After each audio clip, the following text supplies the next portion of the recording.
எது இதுவோ உன் மௌனம் சொல்கின்ற எழுத்தில்லா ஓசைகள் என்னென்று நான் சொல்லுவேன்.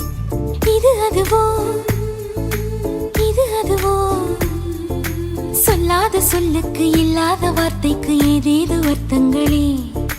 பெண் தோழன் நான் ஆண் தோழி நீ நட்புக்குள் நம் காதல் வாழும்.